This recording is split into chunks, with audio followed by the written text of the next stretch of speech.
স্পেনের মিডফিল্ড নিয়ে তো অনেক কথা হয়, তারা কতটা শক্তিশালী, তাদের মিডফিল্ড কতটা শক্তিশালী, এটা নিয়ে আসলে নতুন করে বলার কিছু নেই। তবে ফাইনালে স্পেনের মিডফিল্ডে কাকে দেখা যাবে, পেদ্রি নাকি রুইসকে?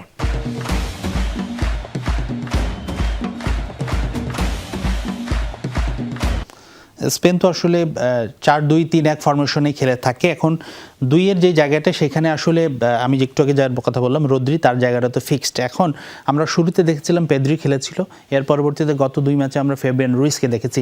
পেদ্রি কিন্তু ওয়ার্ল্ডের one of the best creative মিডফিল্ডারের একজন।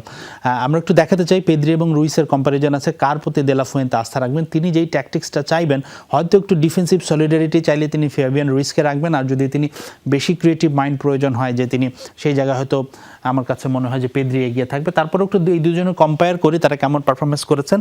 আপনি যদি দেখেন যে ফেবিয়ান রুইস 260 মিনিট খেলেছে, 260 মিনিট খেলে তিনি একটি গোল করেছেন এবং 260 মিনিটে তিনি 291টা টাচেস করেছেন, অর্থাৎ 291 বার তার হাতে তার পায়ে বল এসেছে এবং চান্স ক্রিয়েট করেছেন 5 বার, পজিশন অন করেছেন তিনি 16 বার এবং ডুয়েল অন করেছেন 11 বার। সেক্ষেত্রে আমরা পেদ্রির ক্ষেত্রে যদি তিনি অলমোস্ট তার ডাবল খেলেছেন, তিনি 441 মিনিট খেলেছেন, তিনি গোল করেননি, তিনি তার টাচেস নিয়েছেন 508টা, চান্স ক্রিয়েট করেছেন 9টা এবং পজিশন অন করেছেন আসলে 30টা, ডুয়েল অন করেছেন 22টা। তো আসলে নেক টু নেক পারফরমেন্স দুইজনই আসলে খুব ভালো মিডফিল্ডার, একজন পিএসজিতে খেলেন, একজন বার্সেলোনাতে খেলে থাকেন। তবে আমার কাছে মনে হয় যে তিনি ডিফেন্সিভ মাইন্ডসেট যদি কিছুটা সলিডারিটি বেশি চান সেক্ষেত্রে ফেবিয়ান রুইস, আর অ্যাটাকিং মাইন্ডসেট বেশি চাইলে পেদ্রি থাকবেন।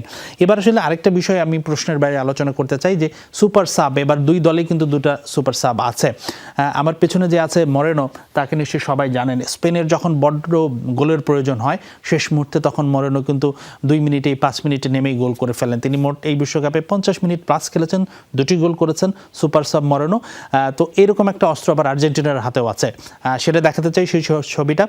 লাউতারো মার্টিনেসকে সুপার সাব একেবারেই বলা যাবে না, যেহেতু তিনি শুরুর দিকে মেইন স্টার্টার ছিলেন হুলিয়ান আলভারেজের ইনজুরির কারণে, কিন্তু মূলত তাকে আসলে সাবস্টিটিউট হিসেবেই তার পরিকল্পনায় রেখেছেন স্কালোনি, কেননা তার স্ট্যামিনা, তার শক্তিটা শেষ মুহূর্তে যখন অল আউট অ্যাটাকে যাবে সেটি প্রয়োজন হবে।